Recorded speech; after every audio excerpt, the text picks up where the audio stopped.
Народот рекол, чудни се патиштата Господови. На еден таков пат се упативме и ние со намера да ја прикажеме необичната животна судбина на еден наш млад човек.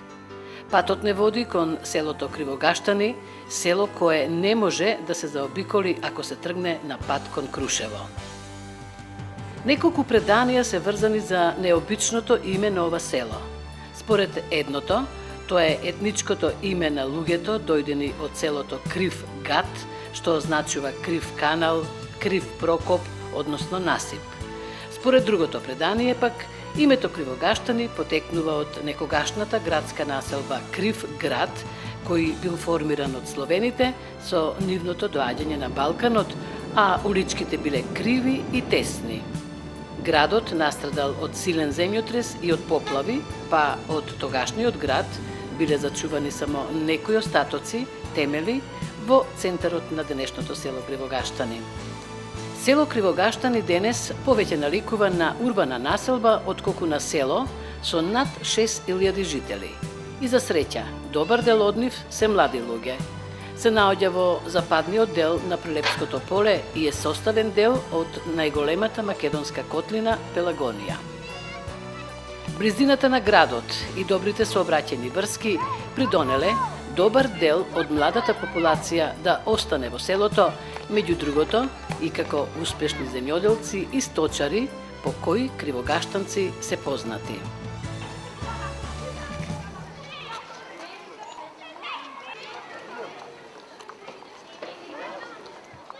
Ова е центарот на Кривогаштани, а ова е основното училиште Манчо Матак, во кое завршив основно училиште.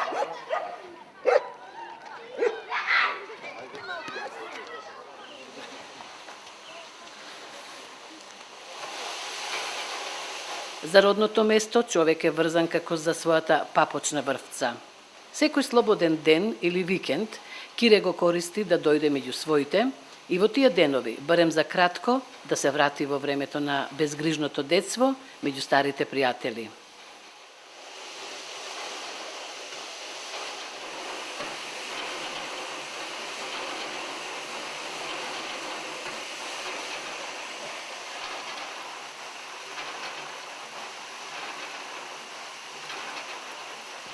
Ние сме фамилија земјоделско-сточарска фамилија од дедо предедо. Кире исто роден за земјоделец. И сите работи земјоделски и сточарски ги работеше многу убаво и успешно.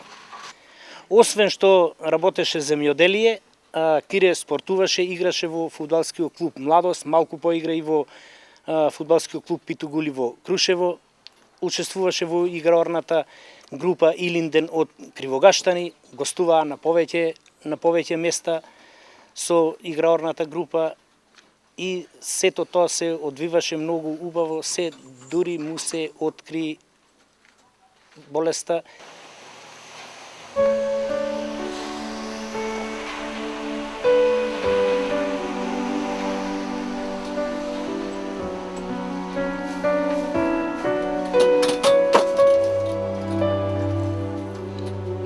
В 1996 година завршив средно земјоделско училиште во Прилеп, во Орде Чопела. И после тоа се пријавив за војска на регрутација. Ме регрутира, немаше никакви проблеми. За 97 октомври месец да заминам за војска за Куманово. И таму не снима рентген снимање и на снимката се појави некоја сенка, затоа што мораше да појдам во воена болница на контрола. Кога појдов тамо, доктор Камчески ме гледаше на ехо и установи дека имам проблем со срцето, проширување на срцето и дека имам ехинокок во лева комора. Доктор Камчески каже дека е тоа многу редок случај и дека ќе морам да се оперирам во некоја клиника надвор од Македонија. Јас бев малку потресен од целата ситуација и во моментов не знаев што да правам. Прво што ми падна на памет беше да се јавам дома и да му кажам што се случува со мене. И дојдов на говорница и се јавам дома, се јави мајка ми.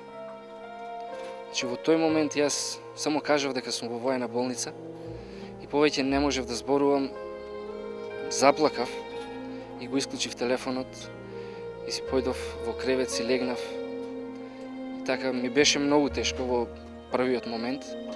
Дента Кире кога се јави од Скопје на болница кога беше и задзвони телефонот. Јас и татко му бевме сами дома. Сестра му беше на училиште, а брат му беше и тој излезе. Отиде мажот ми на телефон, татко му на Кире. Изборуваат, ама нешто се случуваат. Јас сеќавам дека се случува. Зборува.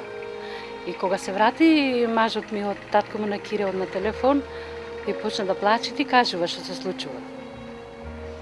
Шо е му велам Живко? Кире рече е на болница. А зошто на болница? Се случува рече нешто со срцето? Не бил во ред и нешто треба и со операција. Е толку ние двајцата со татко му не знаеме повеќе што да правиме. Наредниот ден дојдоа моите, се видовме и така. Тешко беше во првиот момент и нив и мене. Сабајлето заминавме во Скопје, отидовме кај Кире на болница и понатаму маките си беа маки, чувствувавме болки. За родителот тоа е многу тешко. Плачиме, како и секој родител. Тој момент никогаш нема да го забравиме, што ни се случи.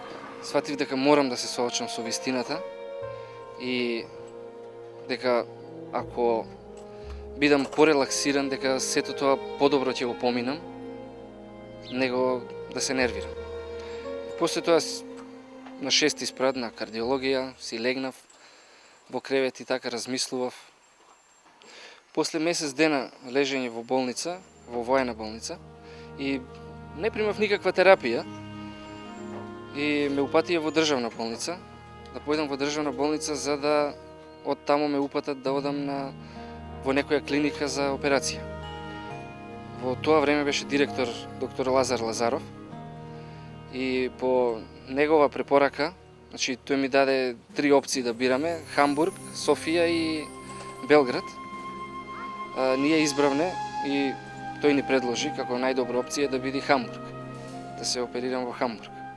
Што беше најчудно во целата ситуација што јас немав никакви проблеми, нити пред диагностицирање на болеста, нити после тоа. Јас најнормално си ги извршував сите домашни активности, земјоделие, сточарство, играв и фудбал, одев во играорна. И така ми беше малце и чудно што, се откри таква болест кај мене што е многу ретка, што и истото ги го кажа докторите, што се случува ова на многу години да се појави таква работа.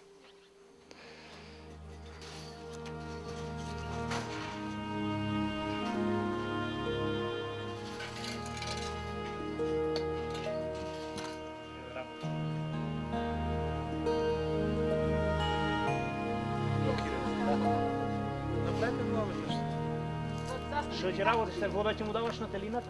Да, вода ќе. Ај, напи ги тие малите таму. 98 година, средината на февруар месец, ние заедно со татко ми заминавме за Хамбург за операција.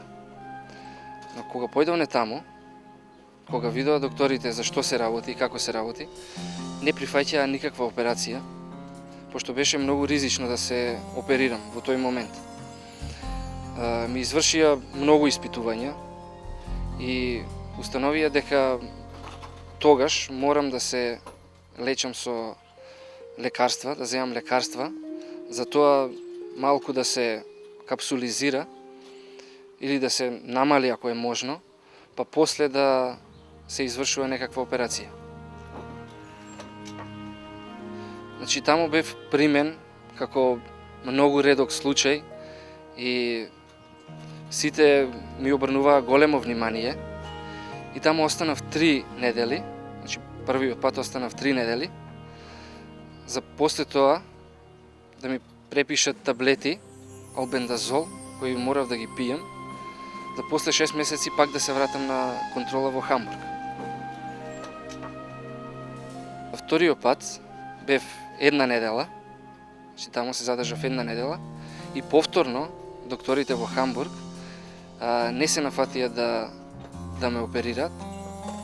Исто и тогаш беше многу ризичен моментот за операција. Повторно ми е дадо истата терапија да ја пијам година дена, за по година дена да се вратам во Хамбург и пак една недела да останам таму, за да видат до кај е целата ситуација со мене.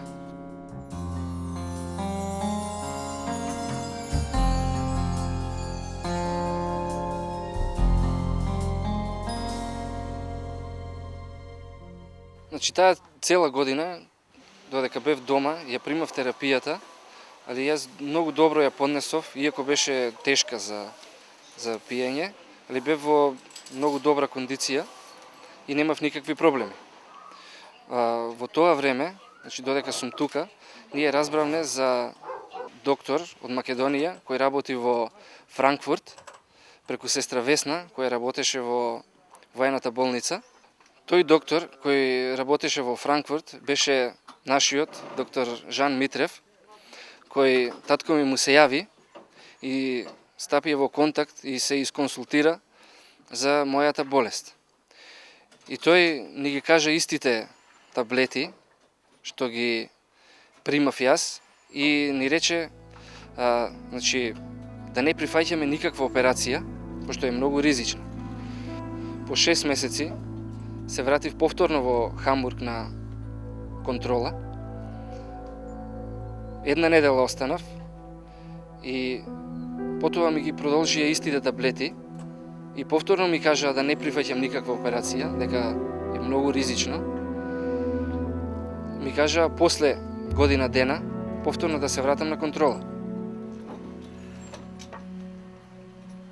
Во меѓувреме, 2000 година се отвори кардиохирургијата Филип II во воена болница, начело со доктор Жан Митрев, и јас одев секој месец на контрола и исто и тука бев следен како се одвива целата ситуација. Значи, 2000 година, јули месец, јас повторно заминав за Хамбург, една недела, и повторно докторите не прифатија операција и ми ги продолжија таблетите, што ги пијав и претходно. Јас се вратив тука и веќе ми беше смачено од целата ситуација, да живеам со тоа страно тело, едноставно. Во една контрола, јас кога бев во Скопје, се видов со доктор Митрев и тој ми рече дека треба да се нафатам за операција, дека треба да се оперирам. Јас во тој момент реков само дека јас сум и сега спремен јас да се оперирам. И тој така се насмеја и ми рече ти си спремен, ама јас рече не сум спремен.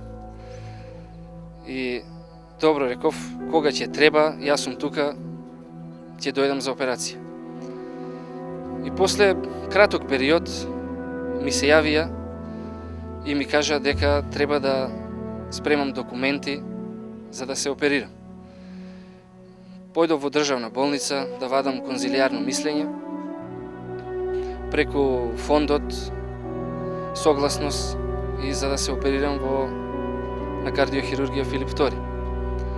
Али во тој момент, пошто ние знаеме дека е многу тешка и ризична операција, татко ми со чичко ми од Скопје се јавија во Германија кај докторите заедно со преведувачката таму што ни беше, за да се инсконсултират.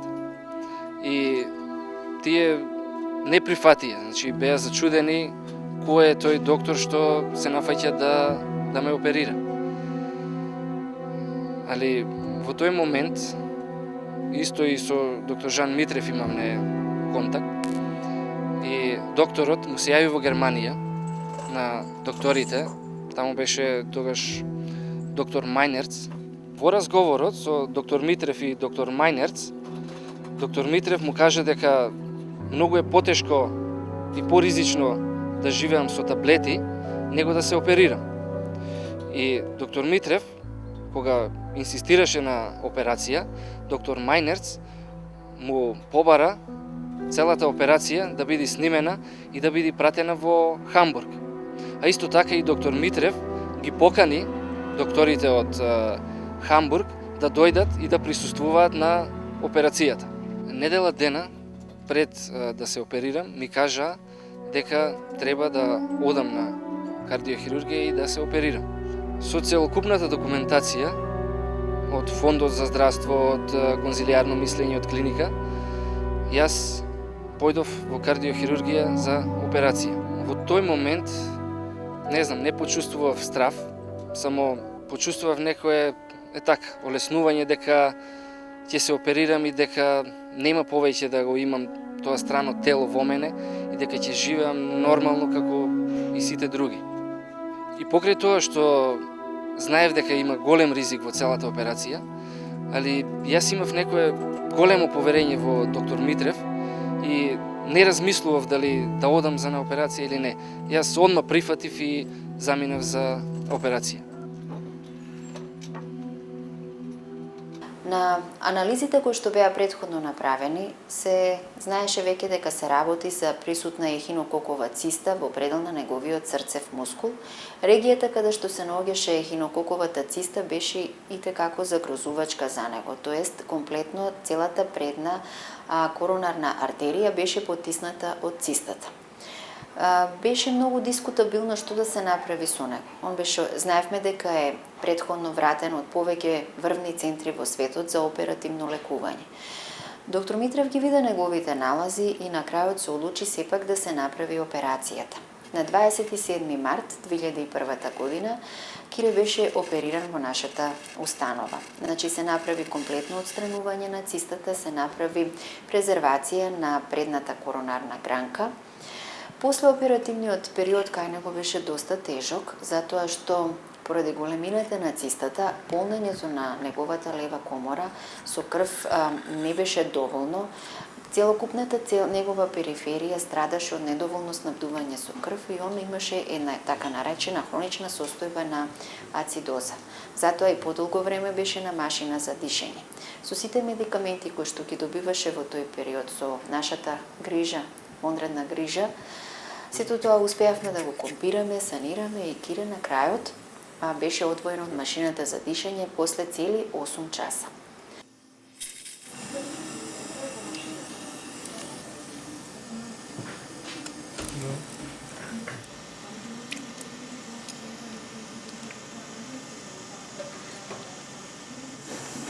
Тече?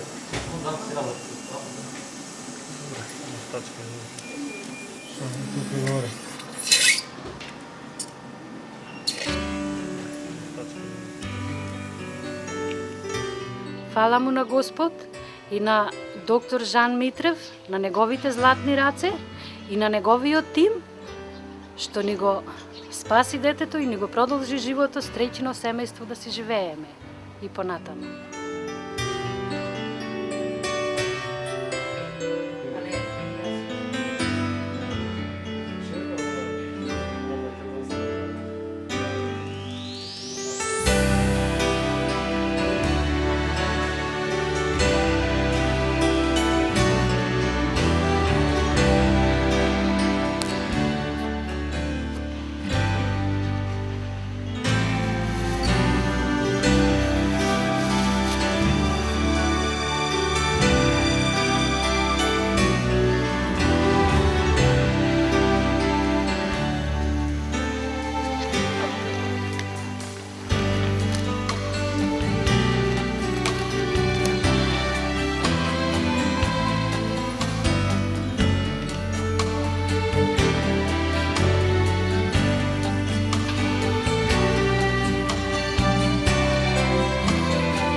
месеци од мојата операција дојдов на контрола и се чувствував многу добро. И со доктор Митрев во неговата канцеларија разговаравме за како се чувствувам и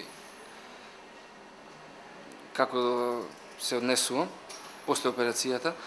И јас му кажав дека се чувствувам многу добро, дека си ги обавувам истите функции што ги обавував и претходно. И тој ме праша што имам завршено и дали ќе сакам, дали ќе прифатам да дојдам тука да работам како болничар. Значи, неговата понуда ми направи голема чест и во тој момент ме изненади, пријатно ме изненади, така малце се растревожив, али јас прифатив да дојдам тука и да работам како болничар, да му помагам на пациентите, заедно со целиот тим, пошто се најдов како пациент во нивна страна и знам колку е неопходна помошта за нив. После една година, Кире заврши како дел од нас, стана дел од нашиот персонал, многу драга особа, многу одговорна и многу исполнителна особа и драго ми е што е сега меѓу нас. А уште повеќе ми е драго што целокупната негова животна приказна некако се завршува со една убава среќна сторија. Заврши во брак со медицинска сестра која што беше вработена кај нас. Еве веќе чекаат и принова. Значи, неговиот живот едноставно се стабилизира и почна нова епоха, нов дел во Филип II, кој што се надевам ќе му биде исполнет со многу среќни денови до староста. И ние од се срце му посакуваме долг и среќен живот.